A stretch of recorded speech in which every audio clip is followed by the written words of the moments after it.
Hey guys, welcome back to our channel Newton's hub, a complete place for learning.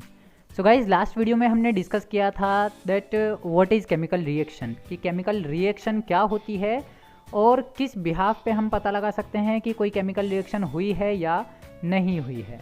तो यहाँ जो आज हम डिस्कस करने वाले हैं वो टॉपिक है हमारा कि केमिकल रिएक्शन को कैसे रिप्रेजेंट किया जा सकता है या किस तरीके से हम एक केमिकल रिएक्शन की रिप्रेजेंटेशन को दे सकते हैं। तो चलिए ज़्यादा टाइम वेस्ट ना करते हुए आज की इस वीडियो को स्टार्ट करते हैं।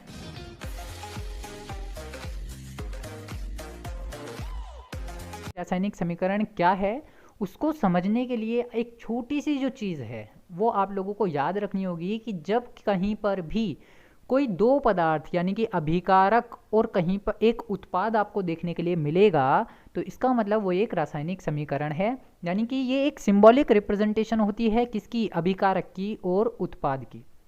अब सिंबॉलिक रिप्रेजेंटेशन हो सकती है या प्रतीकात्मक रूपण भी हो सकता है, मतलब कि प्रतीकात्मक उसको हम हिंदी में बोलते हैं सिंबॉलिक रिप्रेजेंटेशन को। या तो आपको उनका नाम लिखा हुआ मिलेगा या फिर उनके सिंबल्स लिखे हुए मिलेंगे।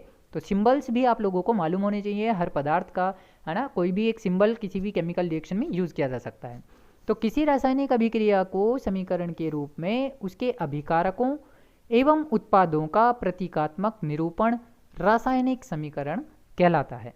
देखिए, जो मेन चीज़ है वो ये नहीं है कि रासायनिक समीकरण क्या है, मेन चीज़ ये है कि रासायनिक समीकरण होती किस किस की हेल्प से है। ऐसी क्या चीज़ें हैं जो रासायनिक समीकरण को पूरा कराती हैं।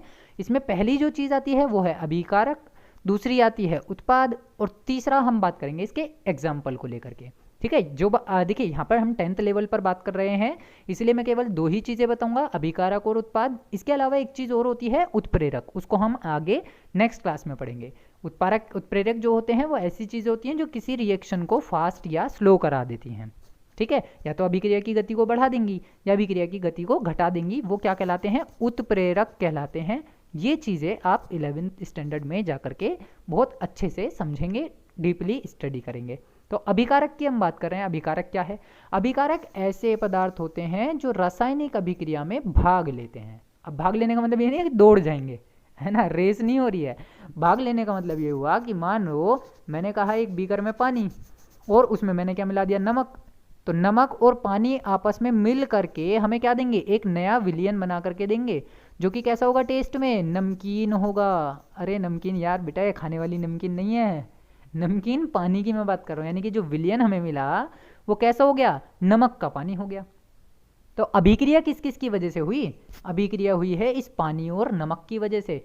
तो इसका मतलब ये दोनों पदार्थ क्या कहलाएंगे, ये दोनों पदार्थ कहलाएंगे अभिकारक। और जो चीज़ हमें मिली नमक का विलियन वो क्या होगा, उत्पाद। ठीक है, तो रासायनिक अभिक्रिया में वे पदार्थ जो किसी भी अभिक्रिया के दौरान भाग लेते हैं क्या कहलाएंगे, अभिकारक कहलाएंगे। और नया पदार्थ जिसका निर्माण हुआ है अभिक्रिया होने के दौरान या अभिक्रिया होने के बाद, एक नया पदार्थ जिसका निर्माण हुआ है वो क्या कहलाएगा, उत्पाद कहलाएगा। अब इसको हम रसायन की भाषा में कैसे समझेंगे। मान लो मेरे पास एक मैग्नीशियम है, ठीक है, मैग्नीशियम का रिबन, बेसिकली ये आपके एनसीईआरटी का एक एग्जाम्पल है। मैग्नीशियम के रिबन मार्केट में अवेलेबल होते हैं, आप इसको लेने जाएंगे तो ये एक बिल्कुल कागज़ के जैसे देखने के लिए मिलेगा। ठीक है, मैग्नीशियम का रिबन आपको लाना है और उसको ऑक्सीजन में जलाना है। तो जब मैग्नीशियम का रिबन ऑक्सीजन के साथ जलेगा तो वो मैग्नीशियम ऑक्साइड बना देगा। तो यहाँ पर मैग्नीशियम और ऑक्सीजन ये तो हो गए क्रियाकारक यानी कि अभिकारक, क्योंकि इन्होंने रासायनिक अभिक्रिया में भाग लिया है। और जो बन करके हमारे पास आया वो क्या आया, मैग्नीशियम ऑक्साइड, जो कि क्या है होगा, एक उत्पाद होगा, यानी कि एक क्रिया फल होगा। तो ये आपकी हुई शब्द समीकरण, क्योंकि हमने क्या किया है, मैग्नीशियम को और ऑक्सीजन को यहाँ पर शब्द के रूप में लिखा है। लेकिन अगर मैं मैग्नीशियम को लिखूँ Mg, है ना, ऑक्सीजन को लिखूँ O2 और यहाँ पर लास्ट में जो हमारा प्रोडक्ट बनेगा वो बनेगा MgO। अगर मैं इस तरीके से इनको रिप्रेजेंट करता हूँ तो इसका मतलब ये क्या हो गई, सिंबॉलिक रिप्रेजेंटेशन। तो ये दो तरीके की समीकरणें हमारे पास होती हैं, एक होती है शब्द समीकरण और दूसरी होती है प्रतीक समीकरण। तो यहाँ पर ये एग्जाम्पल है शब्द समीकरण का, ये भी आपके एग्जामिनेशन में पूछे जाते हैं कि आपको एक रिएक्शन लिख करके दे देगा और या तो उसकी शब्द समीकरण आपसे लिखवाएगा या फिर उसकी सिंबॉलिक रिप्रेजेंटेशन आपसे लिखवाएगा, यानी कि प्रतीक समीकरण आपसे लिखवाएगा। तो यहाँ पर ये घबराने वाली बात नहीं है, 1 मार्क में ये दोनों क्वेश्चन आपसे पूछे जा सकते हैं एग्जामिनेशन में। बहुत सिंपल सी चीज़ है जो आप लोग याद रखेंगे। नेक्स्ट देखते हैं, नेक्स्ट आगे क्या है। तो ये आ गई है अब हमारे पास एक प्रतीक समीकरण, जो कि मैंने अभी आप लोगों को बताई। हमने क्या किया, शब्दों की जगह पर उनके प्रतीक यूज कर लिए, है ना। मैग्नीशियम क्या है, उसका प्रतीक है, हिंदी में हमने लिखा मैग्नीशियम, Mg क्या हो गया, उसका प्रतीक हो गया एलिमेंट का। ऐसे ही ऑक्सीजन का हो गया O2, मैग्नीशियम ऑक्साइड का हो गया MgO। तो रासायनिक अभिक्रिया को हम दो प्रकार से प्रदर्शित कर सकते हैं, ये दोनों मैंने आप लोगों को बताई, शब्द समीकरण और प्रतीक समीकरण।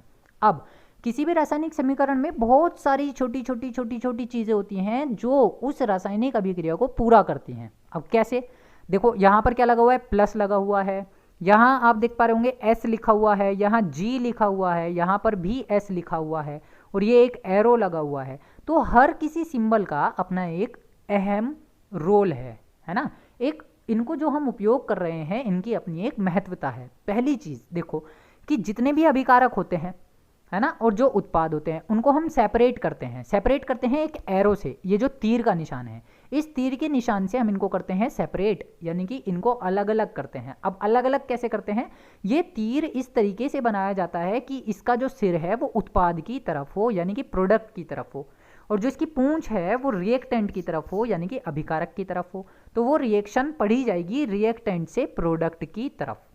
लेकिन अगर मैं एरो को उल्टा कर दूं, ठीक है, इस तरीके से अगर मैं कर दूं, तो इस केस में ये अभिकारक होगा और ये आपका उत्पाद होगा, क्योंकि जिस तरफ तीर का सिर जाएगा वो आपका उत्पाद कहलाएगा। दूसरी चीज़, जो अभिकारक होते हैं, अगर आपका अभिकारक एक है, अगर केवल एक रिएक्टेंट है तो कोई दिक्कत है ही नहीं। लेकिन अगर आपके रिएक्टेंट एक से ज़्यादा हो जाते हैं, या अभिकारक आपके दो या दो से ज़्यादा हो जाते हैं, तो उनको बाईं तरफ लिख के, यानी कि एरो के पीछे लिख करके, पूंछ वाली तरफ लिख करके बीच में लगा देते हैं योग का निशान, प्लस का निशान। तो इस तरीके से आप क्या करेंगे, अभिकारकों को सेपरेट करेंगे। इसी बिल्कुल सेम यही चीज़ हमें फॉलो करनी है उत्पादों के लिए, कि अगर उत्पाद भी आपके मोर देन 2 बनते हैं या मोर देन 1 बनते हैं, तो उनके बीच में लगाया जाएगा प्लस का निशान।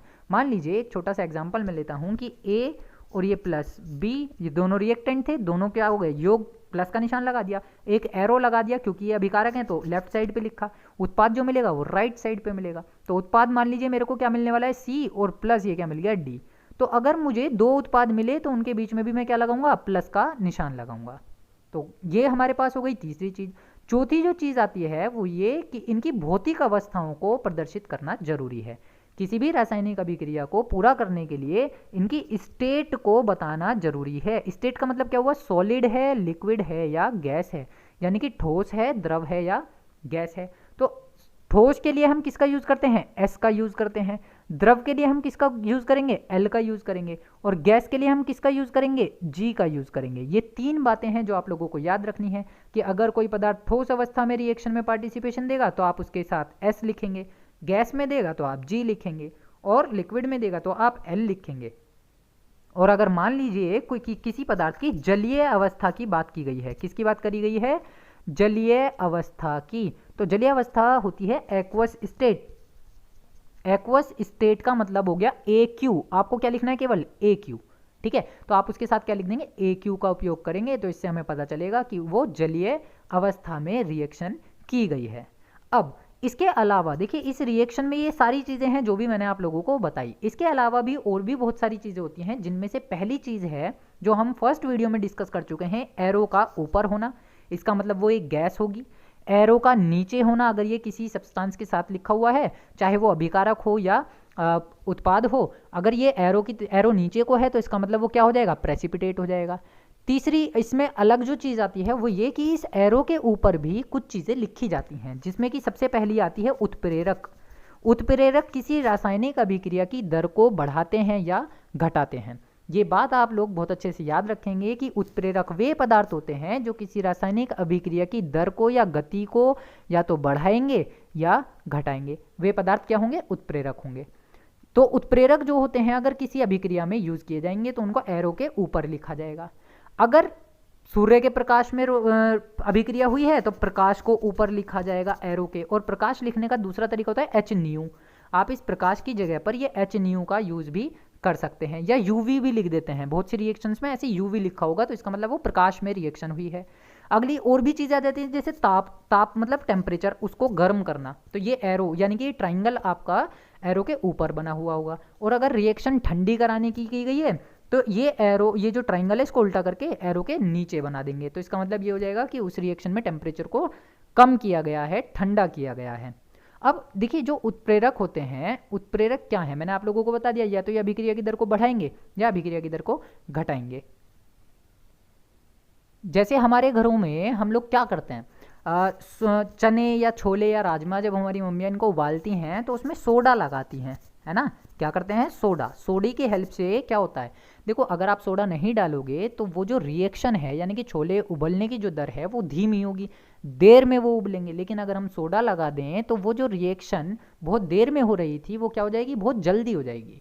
तो ये जो सोडा है उस अभिक्रिया में किसका काम करता है, एक उत्प्रेरक का काम करता है। ऐसे ही छोले भटूरे, छोले भटूरे में क्या लगाया जाता है, या तो दही लगाई जाती है या फिर इनो लगाया जाता है ना। तो ये जो इनो है या दही है वो एक रासायनिक अभिक्रिया में उत्प्रेरक का काम कर रहे हैं, क्योंकि ये क्या कर देते हैं, रेट ऑफ रिएक्शन को फास्ट कर देते हैं, अभिक्रिया की दर को बढ़ा देते हैं।